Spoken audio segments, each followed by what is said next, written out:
अगर मैं आपसे पूछूं कि क्या स्वर्ग और नर्क सच में एग्जिस्ट करता है, तो आपका जवाब क्या होगा? आप में से कुछ लोग तो ये कहेंगे कि ये सब सच में एग्जिस्ट करता है, और आप में से कुछ नास्तिक लोग जो ईश्वर पे भरोसा नहीं करते, वो लोग ये कहेंगे ये सब झूठ है।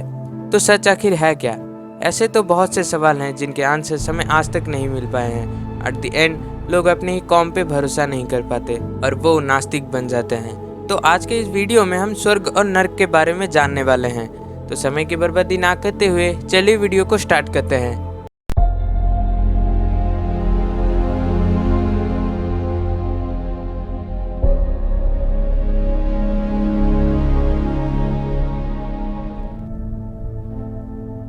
हेवन एंड हेल, या हिंदी में बोलूँ तो स्वर्ग और नर्क, बहुत ही कॉमन शब्द हैं जो हर किसी ने किस्से कहानियों में जरूर सुने होंगे या पुराणों में पढ़े होंगे।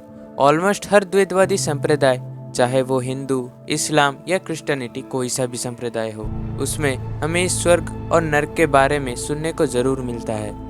हाँ, हर संप्रदाय में, हर रिलीजियन में इन्हें अलग अलग नामों से जाना जाता है, पर इन सभी का मतलब वही स्वर्ग और नर्क है। तो लोगों का ये मानना है कि स्वर्ग एक बहुत ही सुंदर जगह का नाम है। वहाँ हर कोई खुशी से रहता है। वहाँ हर दिन को एक उत्सव के समान मनाया जाता है। वहाँ हर दिन आपको स्वादिष्ट पकवान खाने को मिलते हैं और वहाँ पर आप एक तरह से अमर हो जाते हैं। आपको कोई नहीं मार सकता। हर संप्रदाय में सबका ये मानना है कि अगर कोई जीवात्मा स्वर्ग जा पाता है तो उसका उद्धार हो जाता है।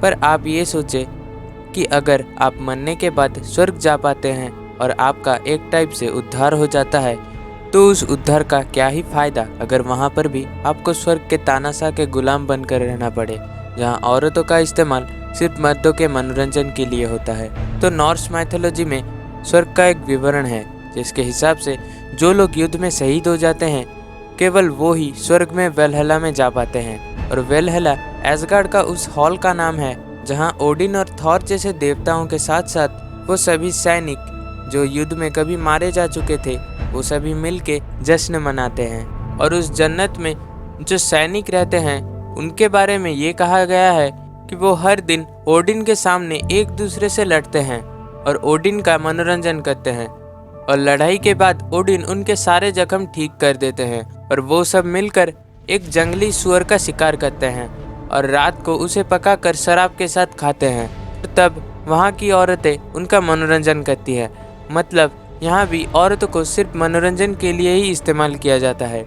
फिर एक और पॉपुलर रिलीजन जिसे इस्लाम कहा जाता है, उसमें स्वर्ग को जन्नत कहा जाता है, और उनके हिसाब से जन्नत एक ऐसी जगह है जहाँ आप कभी भी बूढ़े नहीं होंगे, आप कभी मरेंगे नहीं, और हर एक को वहाँ 72 हूरें या लड़कियाँ मिलती हैं जो सिर्फ उनकी मनोरंजन करती हैं। मतलब यहाँ भी औरतों को मनोरंजन के लिए इस्तेमाल किया जाता है। अगर हम नॉर्स माइथोलॉजी के हिसाब से चले तो क्या कोई शाकाहारी शांतिप्रिय आदमी स्वर्ग नहीं जा सकता है?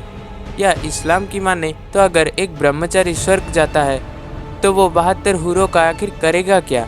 इसके बाद और एक जगह है नर्क या फिर हेल, जहाँ मरने के बाद आत्मा को कष्ट दिया जाता है।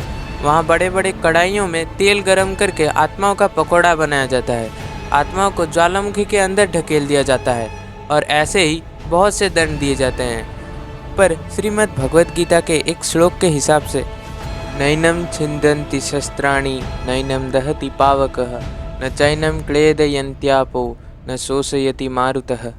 मतलब आत्मा को ना ही कोई शस्त्र काट सकता है, न आग जला सकती है, न पानी आत्मा को भिगा सकता है, न वायु उसे सुखा सकता है। तो नर्क जाने का क्या ही फायदा अगर आत्मा को कष्ट ही ना पहुंचे। दरअसल वेदों में स्वर्ग और नर्क के बारे में ये सब बेकार की चीजें हमें देखने को मिलती ही नहीं। सनातनी ग्रंथों के हिसाब से ब्रह्मांड में 14 भुवन मौजूद हैं, जिनके नाम सत्यलोक या फिर ब्रह्मलोक, तपलोक, जनलोक, महरलोक, सवरलोक, भुवरलोक, भूलोक, अतल लोक, वितल लोक, सुतल लोक, तलातल लोक, महातल लोक, रसातल लोक और पाताल लोक है। इनमें से ऊपर के 7 भुवन इंसान के 7 चक्रों को रिप्रेजेंट करता है। एग्जाम्पल के तौर पे भूलोक मूलाधार चक्र को, भूवरलोक स्वाधिष्ठान चक्र को, ऐसे करके सत्यलोक या ब्रह्मलोक सहस्त्रार को रिप्रेजेंट करता है।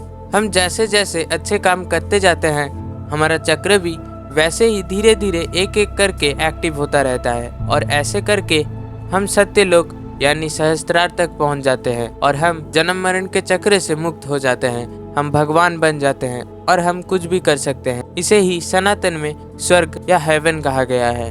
और जो लोग बुरे काम करते हैं, भौतिक सुखों के लिए दूसरों को कष्ट देते हैं, उन लोगों को मूलाधार चक्र के नीचे वाले चक्र मिलते हैं। और ये चक्र किस में पाए जाते हैं पता है? ये सब चक्र मछलियों में, पशुओं में और पक्षियों में पाए जाते हैं। इसीलिए इन पशु पक्षियों की जिंदगी को नर्क की जिंदगी कही गई है। यही है असली स्वर्ग और नर्क। और अगर आप फिर भी उस जन्नत और जहन्नुम को असली मानते हैं तो आप मुझे ये बताइए कि ये सब चीज़ें सच कैसे हो सकती हैं? क्योंकि हमारी ज़िंदगी साइकिल की तरह है। हमें एक चीज़ पाने के लिए एक चीज़ को कुर्बान करना पड़ता है। नई ज़िंदगी को पाने के लिए पुरानी ज़िंदगी को ख़त्म करना पड़ता है।